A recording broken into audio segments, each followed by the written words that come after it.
I've asked Jay, Brent, and Glenn if they'll just share with us from a leadership perspective, from leaders to leaders, and I'm going to trust them with whatever direction it goes. So, thank you for blessing us by being here, Brent, Glenn. Thank you, Jay. All right. I want to say I was so inspired by the For Africa. That was, I don't know, I got it last year, but I got it more this year. So I'm going to be a bigger part of that. It's super exciting. So I'm going to challenge everyone here, because my favorite quote is, all it takes for the evil to prevail in this world is for good men and good women to do nothing. So I'm going to match everybody's gift here. So whatever you do, if it's 5,000 Rand, if it's 20,000 Rand, I'm going to match it up to 50,000. I already put in 100,000. Well, let me finish.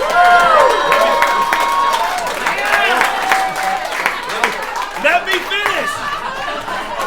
Up to $50,000 US. There's Glenn and there's Brent. Okay, but so 150. But if you whatever you give, I'm going to match it. And it's just not a blank check. No, he can do the blank check. My check, I got kids, I got expenses. But so is that cool? So in case you're, because I remember when I've heard people do that, I was like, God, it's 500 Rand. Well, it's 1,000 Rand, right? Also, it'll be 2,000. So is that cool? So we'll do that. All right, good. That's all I want to say. But you start. You kick us off. No, well, first of all, thanks for obviously hosting. Obviously, Brent pioneered the Build conference. How many years ago? 3-4 years ago. 3-4 years ago, and it's been just going crazy now around the world. This is an agent-led event. This is not a corporate event. This was not done. I don't know if there was any corporate resources. No, there wasn't, Glenn.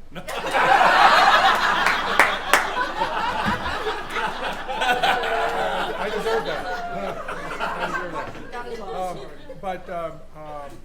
No, the cool thing about this model is that agents get to actually be owners and act like owners and participate like owners in a way that no other brand does. And so that's why this event is taking place, because every one of you in this room have the exact same opportunity as everybody else, whether it be Brent, myself, Jay, Jen Jones, Stephen. Everybody's got the exact same opportunity. It's just whatever it is that you want to put into it, and then the results that come from that. It's pretty amazing. I was going to talk about maybe a little bit later when I'm on stage, but I'll touch on it. One of the cool things, and I know Brent was involved in, I think you were in Amway at one time, pretty big Amway guy. Yep. And I was in Amway like twice or 3 times, but Brent was actually successful. Brent was successful. Yeah, he actually made it work. But one of the things that's really cool about the network marketing industry, I don't know, Jay, you've been in that industry at one point too. Jay and Ashley, but it actually, when you're in an industry where you actually treat the field as respected members of the organization, people show up differently. They're the exact same people that went to work the previous day in whatever job they had, whether it be as a real estate agent or what have you. But once you create an opportunity where you have, in theory, unlimited potential, people show up happier, more collaborative. They like to be around people who are big thinkers, and people think bigger in these types of structures. And that was the thing that really nobody had ever done it in real estate before. I think there were some people who tried it, but nobody got it off the ground. And then obviously we toiled away for a number of years, and then folks like Brent and Jay and others jumped in, and then this thing really took off. But it really was around this whole idea of unlimited potential embodied in the business model that everybody's a part of. So that really kind of kicked it all off, and here we are. I just want to say, talking about leadership, because Stephen brought it up, and by the way, I just want to say this event has been, Stephen, thanks for putting this on. Where'd he go? There he is. Here's something I think is critical about leadership. And it goes back to the transparency. We're pretty real people, in case you didn't see that yesterday. We're going to deliver what we feel from the heart, and I believe leading from the heart and leading by example. I can tell you right now, we are always going to lead by, we're not going to tell people to do something that we're not willing to do. Because if you tell somebody, there's one thing to motivate people, and there's one thing for them to see you doing what you're motivating to do. And, you know, I'm going to tell you right now, we felt so welcome. You know, Ashley brought up the other day, and I'm going to tell y'all something that's very powerful. Ashley said yesterday when we came out of the build, she goes, you know, something I noticed about everybody here in South Africa is y'all are kind of touchy-feely, which we're touchy-feely. We hug, we laugh, we put the energy. And she was like, you know, I was talking to people and they were kind of, you know, dialing me in and touching me, and it made me feel good. And I want to tell y'all a story. We did a leadership event, and we kind of open our thing up to everybody in our group. We have 1,950 agents. We're very blessed. Thank you, Glenn, for creating this model. And y'all are all going to have big groups too. But we did an event 2 weeks ago in a little town called Gatlinburg, and we had 120, 130 agents come. And I was in the karaoke joint. Do y'all do karaoke over here? Yeah. Okay. We were in the karaoke joint, and this lady was there, and I was kind of connecting with her because I love to go around. Hey, what's up? And I was connecting with her, and she shared with me some things she was going through. We're all going through stuff. Yesterday was not about us. You know, we're going through stuff. Y'all are going through stuff. And she said, she had told me her name's Robin Jones, and I didn't know Robin. We're at this event. We're in a karaoke bar, and she starts sharing with me what she's going through. She lost a son. Another son in the same accident was paralyzed. And she said to me that night, she goes, you know something? I didn't have the money to even come here. I had to borrow the money to drive to Gatlinburg. And we, you know, in that situation, Ashley and I try to be very generous and don't charge people to come to it. We just fund it. And like, it's not that, this is fancy. You got to pay a ticket. This is fancy. Ours is very simplified. And she said, I didn't even have the money to come to this, but I came. And she told the story about so the last day, Ashley and I are kind of wrapping the event up, and I just on a whim, I just kind of caught her eyeballs, and I was like, Robin Jones, I need you to come up here. And so she came up, and the most impactful thing that she said, you know, she told her story. I was like babbling, crying from up there. But you know what she said? She said, you know what? Everybody's been so kind, and everybody's been so, I've learned so much about trying to get my business. But she said, you don't understand something. You know what the biggest thing about this event was? And I mean, it really touched me. But she said, when you would come up and people came up and just kind of put their hand on her. And she goes, you don't understand what that connection means. And it's not about the money, it's about connecting. So as a leader, I want to challenge you guys, connect. Put your heart into this business. People can read fake people. Go into those listing appointments to learn about those people and connect. And to me, that's one of the biggest things. Lead by example in leadership. That's right, so thank you. You want me to go say something? All right. I'll say something. Watch the legs. Nice work. Yeah. Your turn. Couple things. I look around this room, so impressed with the caliber of the people I see in this room, and you know, name a room in South Africa right now: Cape Town, Johannesburg, Portofino, wherever. His events aren't fancy like this because where he lives is like Portofino. Dang, Brent. So he's from the country, okay? Like they got raccoons and stuff. But I love Jay and Ashley so much. They're just amazing. Can I tell them the one thing about your sister? No, You can say whatever you want to say. Brent, Oh, I we can't can't. control Brent. So in America, we have these people with long beards and crazy hair, and they're like, it's called Duck Dynasty. I don't know if you've ever seen that. That's her sister. Her sister's married to Woody on Duck Dynasty. So like, if you guys want to come hang out with them, just call them. No. Redneck, call That's us kind of a rednecks. cool They thing. call us rednecks. Yeah. Okay. So I just want to say this. Number one, the culture counts. This is a very special group. It'll never be this small again. Number two, this business belongs to the promoters. Steve's going to get the biggest bounce. I guarantee you, he had sleepless nights. I do these things.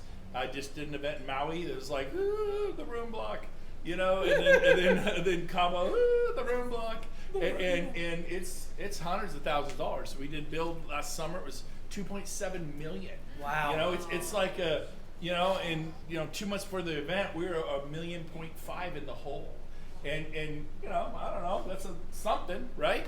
And it's a lot. But so he did an event 7 years ago, and I showed up to it. It was in the Marriott, Fort Lauderdale. Do you remember that event? Yep. 7 years ago. Mm-hmm.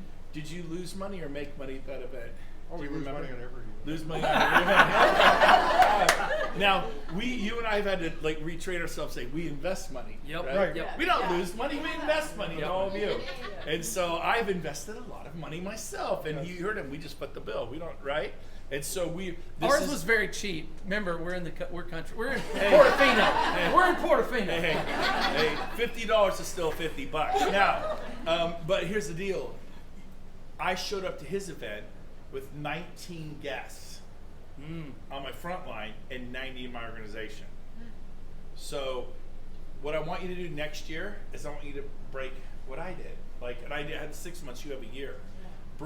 I had sponsored 14, I brought them all, convinced them all to come. Do I have to help pay for an event ticket? Do I have to, you want to share a room with Bob or Jill and get two professional women sharing rooms? I do it in Cabo. I've been putting women with women and guys with guys, and he'll be like, oh man, it's a lot of money. I go, what if I could cut it in half? You're rooming in half. If you share a room with somebody, right? We have a woman, she drove here, I don't know if she's in the room, but she took a bus from Johannesburg and it was all night. It was, I don't know, it seemed like how many hours in a bus is that from Johannesburg? 16. I got nothing to complain about in the jet, you know? Whatever, it's still a jet going 600 miles an hour at 40,000 feet, right? It's a blessing. But so the challenge to you is next year, you want people to catch the vision. Do you feel the vision? Do you feel like where people want to be a part of movement? But you're here. The challenge is stop coming by yourself. Yep. So next year, I have a guy, Clark Broom. He's only got 50 people in his group, which is good. His first year, he's got 30 coming to Cabo, flying internationally, passports, and leaving, like flying a long way, 30, and that'll turn into 300. You need people to see the vision. You know, being here to hear more about For Africa. I caught it last year, but it clicked this year, and I said, I want to be more a part of this. I want to invest in Africa. I want to be a bigger part of this, and I will be a bigger part of this. And sometimes you give in faith. You don't know where it's going to come from. If you don't give when you have nothing, you'll never give when you have something. Yeah, I'll say that again. You give $1, give a pound. Pound. It's wrong number. Rand. Sorry. Give a ruble. You know, give something. You know, give love. Sometimes all you can give is a hug, right? But a hug is the difference between life and death for some people. So I want to say that, and I'm going to turn this back over to you and challenge you next year. That's your job. Get a bunch of people here so your business will explode. Go ahead. I guess really, what do you want to hear about? Like, Yeah. what's a question? Like, anybody got any? Yeah, let's open the floor to questions. Anything you want. Okay, then I'm getting a bar stool. I'm like jet lagging a little. I'm getting a bar stool. Where's the bar stool? I don't want your bar stool. This is excellent. Thank you. Come here, get it up. Is it Neil? Yeah. Yeah, Neil. I think real estate's quite a roller coaster industry, like what Brent was saying, you get excited and depressed, excited and depressed. What advice would you give agents to keep their mindset solid? Well, so when I became an agent, one of the very first things that I did, once I started to get commissions coming in, is I actually put myself on salary, one of the challenges in commission-based business is we tend to live commission check to commission check. And we obviously want to go and build those commission checks up, but we also want to live within a budget. And so I went and set up a corporation, an S corp. I put myself on salary, and then the nice thing about that is then you can actually start to look at your business from a profit and loss perspective. And then every month or 3 months, but in the early stages it can be every day.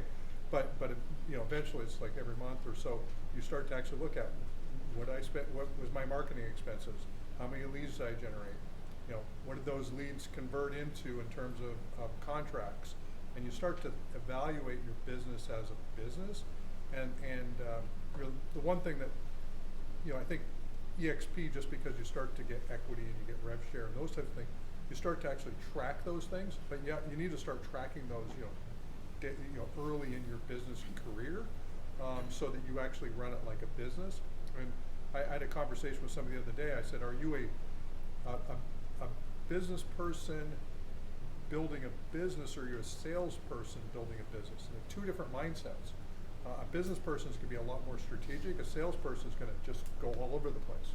And you need both personas, but you need to spend a little bit of time focusing on actually running it as a business. That's great. So, Another one? thank you guys. So, I think one of the dangers in a market like South Africa, where I got in really, really early, and I've just taken the responsibility of leading the thing and running the events and creating the resources, and I'm glad I did, because it's grown and it's doing well. And yet the danger is that leaders almost default to leaning on the stuff that I've done and that I'm doing. I want you to just tell them, cast a bit of vision for stuff. I mean, we've got Build Africa, and I'm committed to doing that once a year. But during the year, what sort of things should they as leaders be doing to build their organizations, to build a culture, to build the relationships? Like, It's very good. yeah. Jay, You want me to take that? Yes. I think it just goes back to connection. I know we're a broken record in the sense that, if you're connecting, I honestly believe that selling houses is no different than recruiting and building a group here. We do not think it's any different, because it is about the people that you're connecting with. And I just said, lead by example. Don't tell people to do something you're not willing to do. They will follow you if you have that mindset. So leadership from find your niches and connect with them, whether you're using technology like Zoom. I said that yesterday. I hope y'all do. Everybody needs to either be a part of Zooms. We have really done and I said, when you're on a Zoom, it's not about, if I'm leading a Zoom, I am never going to make it about what I'm saying. It's about connecting with that person that's on the Zoom. I did a Zoom. I got up last night because I'm committed. And they know when they see me at 4 o'clock in the morning. I was in the lobby of the Marriott doing a Zoom. And you know what? We brought 2 people to EXP last night at 4 o'clock in the morning. And when you know that they know you're going to be there for them, it's lights out. And that's what's driven us. We don't have the biggest group at EXP, and we've never. The other thing is don't compare yourself to others. I think we run into this thing that, everybody in here's goals are different. Run your race. I've never had an accountability partner because I have a mirror. I have a mirror, and that mirror says, you got to provide for your family. And we've, I know I'm kind of going a long time here, but 2008 was a nightmare for us. I'll tell you this, and I want you to understand this, and I'm a very emotional person, in case y'all don't know. In 2006, we had a team. They were all bartenders because, see, here's the deal. Bartenders know how to talk to people. They know how to connect with people, or they wouldn't be bartenders. And we had 5 guys, and I brought them all out of the restaurants, and we sold 219 houses in that year. And then 2008 comes, and I was building a subdivision, and I was going big. I lost everything. Ashley had a health club. It went under. And, the thing is about that is, I said this yesterday, everybody, you mentioned it. It's a roller coaster, okay? Just stay in the game. Don't let the world take you out of your game. And you guys are gonna. I see the movement. We're coming back to go to Africa. Yes. You know what, Brent? We made a good donation, so thanks for matching it. All right? We helped. Ashley was like, hey, we made a donation, and she goes, that's a good donation, you know. So lead by example. What was the question? I don't know what the dang question is. Don't ask me. Ashley remembers things. I don't. He wants me to go, then he'll chime in. The question Ashley was. has something to I can say. add something to Oh, it. please do. So I was just saying to Sheila, I was like, this room right here is us 6.5 years ago Yeah. in the States. I mean, it was a relatively small group. And so to your question is, we have built our individual organizations while building the we, while building all of us. So that is important. There are things that you're going to do, for everybody at EXP, and there are things only because your time's limited. You can't be everything to everybody. So you do have to find what is that I do for the people that I bring in and in my organization, and then what do I do for everybody. So those are two different things to look at. And Brent's a huge giver. Brent's a huge giver. Glenn's a huge giver. So that's just so critical. Got to have that mindset. What's another question? So, I want to take a stab Okay, at that. yeah. So the question was, what can you guys do? He does this once a year for you, but what can you do back in where you're from, right? And so, my office, I moved into 7 years ago out of Keller Williams. I had to go get an office at Regis. I had people they'll go rent a small office in the strip center or next to a mortgage broker or a title mortgage company. It's about the size of these couches. My whole office. I've been there for 7 years. I just got the keys last week to my new office. It's 8,000 square feet. Wow. It's got 17 private offices, 4 glass conference rooms. We built it from scratch. Wow. So it's awesome. Grand opening's the 12th of March. You'll be taking video, red light, red carpet, searchlights across the sky. Grand opening. It's going to be awesome. It's going to say EXP on the clouds. So live music, people dance around playing the violin as they come up and inside. It's going to be quite the deal. So it's my global office. But I really believe you should get a little hub wherever you're from, even if it's this big, somewhere where your team can come hang out with you. So what I got going immediately, you know what we did? Like immediately, Friday nights I do movie night at the office, and I went down to Sam's Club and bought a big TV for like $799, and I had a giant like 80-inch TV, and we'd watch Gene Frederick, we'd watch Rob Flick, we'd watch Glenn Sanford, we'd watch videos and pop popcorn and have hot chocolate and tea and whatever, but we'd sit there. That was my idea of a good time, and we did that Friday nights. Then we would rent cabins that next year up in the mountains, or rent a beach house. Come to the beach house, and we'd hang out and play board games, and we'd pull people together and have different people speak, have hot seats like this. So we were doing picnics, we were doing lake parties, we were doing cabins, and then we were new, we didn't have the money to fund it ourselves, so we'd say, hey, to a mortgage broker, could you come up? Can you come up and help offset this, and then we'll let you speak to the group, great. and you'll get all kinds of loans. So you think, well, I don't have money. You be creative. There's a way to get the money. Does that make sense? Yeah. So we were doing that all the time. Go back and create events and be super inclusive. From day one, I've invited everybody. Jay and Ashley, they're not my business, and they love me and I love them. I love their people. They love me, my people. And so it's really an us thing. EXP is a us thing. Yes. And so if you hold it like this, and know what people that do, just let it go. Don't be a victim. Be victorious. Say that's great, but you, be loving, be inclusive. Yes. For a new person coming in, I'm coming into the team, and we're already busy. Life is busy. Early in the morning, crazy, run here, and I'm privileged meeting Stuart earlier on. What do you think the number one focus area should be to help streamline coming into EXP? I'm going to take a 60-second answer. My team did nothing with EXP. I was one who did something with EXP. My team was not interested in expanding, recruiting. They just want to sell real estate. So I let them do that, like all 18 of them. And I let them do that. I didn't interrupt that.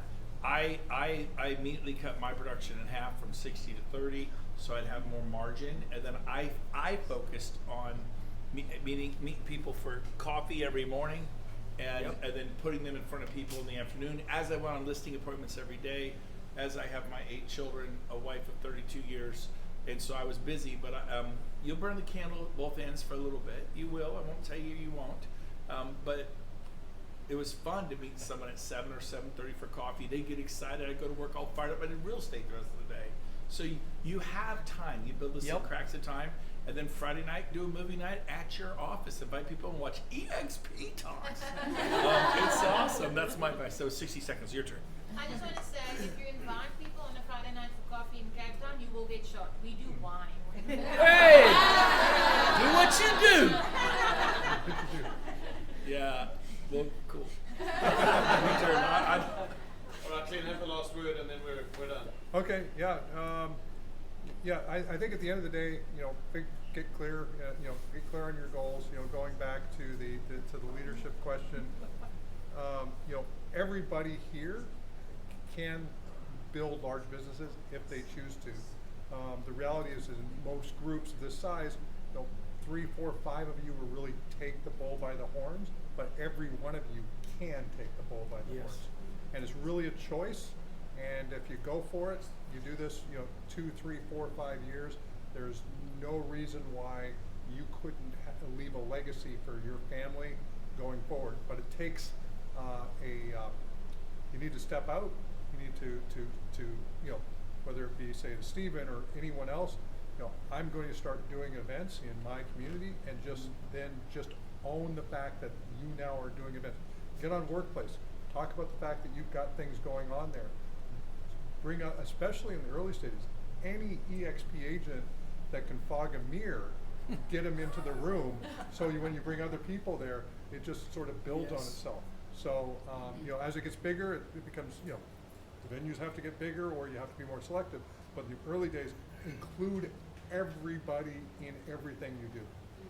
Love it. Okay, James, thank you very much.